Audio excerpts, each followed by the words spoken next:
Salut, un petit point sur cette CAN où le moins qu'on puisse dire, c'est qu'il se passe des choses assez ahurissantes. C'est vrai que, mis à part le Sénégal qui s'est baladé dans sa poule, tous les, je n'irais pas jusqu'à dire les favoris, mais toutes les équipes qui étaient supposées être favorites, en tout cas de leur match, ont quasiment toutes failli, minimum une fois.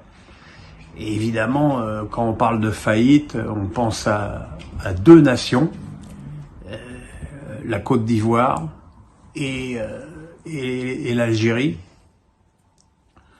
La Côte d'Ivoire qui a pris un 4-0 phénoménal à domicile et qui, par le truchement de ces règlements à la con, puisqu'on fait des poules de 4 pour pouvoir repêcher les meilleurs troisièmes, je vois pas l'intérêt. Enfin, toujours est-il qu'au moment où on se parle, la Côte d'Ivoire peut encore se qualifier. Alors si elle se qualifiera, elle tombera contre une grosse équipe. Mais bon, évidemment, Jean-Louis Gasset n'a pas survécu à ces deux défaites consécutives et se trouve d'ores et déjà limogé. C'est Mers Faé qui va prendre l'intérim en pleine compétition. On n'a jamais vu ça, mais bon. Voilà, et puis hier, l'Algérie s'est inclinée 1-0 contre la Mauritanie, qui n'avait quand même jamais gagné un match de son histoire dans la CAN.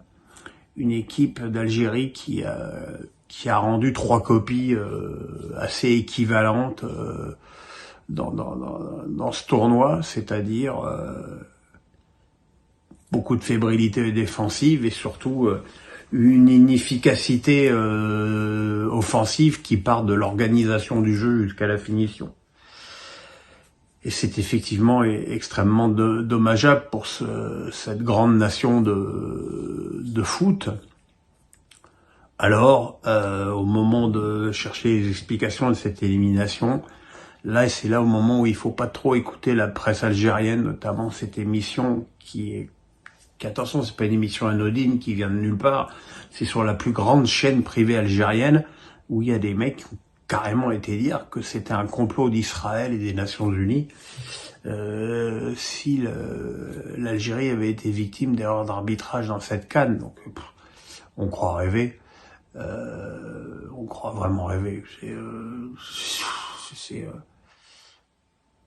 C'est invraisemblable de sortir des trucs pareils. Alors après, évidemment, quand t'es sur les réseaux, tu vois des trucs incroyables. T'as l'autre abruti qui a pété une télé avec une machette. T'as l'influenceuse algérienne qui insulte tout le monde, qui s'est déjà fait expulser de Côte d'Ivoire. Enfin bon, et c'est jamais de leur faute, en fait. C'est jamais de leur faute. C'est l'arbitre, c'est la VAR, c'est la pelouse, c'est voilà.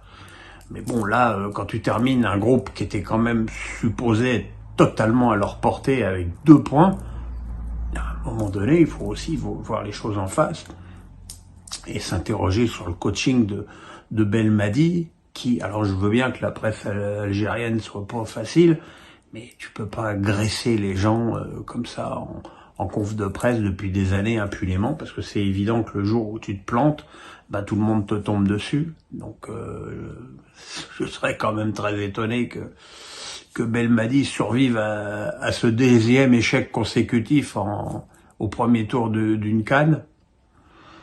Voilà, c'est tout ça dans un climat de tragicomédie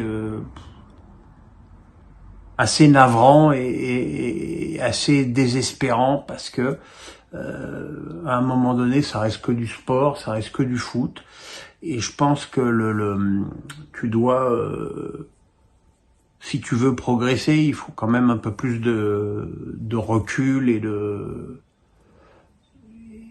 froideur par rapport à des résultats sportifs, et que tout ne peut pas entièrement toujours tourner à la tragicomédie et aux accusations et aux thèses de complot. Enfin, tout ça est extrêmement triste et jette, je trouve, quand même un mauvais voile sur cette compétition qui est sinon plutôt pas mal et plutôt rafraîchissante, puisqu'on voit beaucoup de petites nations obtenir de chouettes résultats. Voilà, on se retrouve demain pour les pronos légendaires de Pierrot pour le retour de la Ligue 1. Le pouce, on s'abonne, bye bye.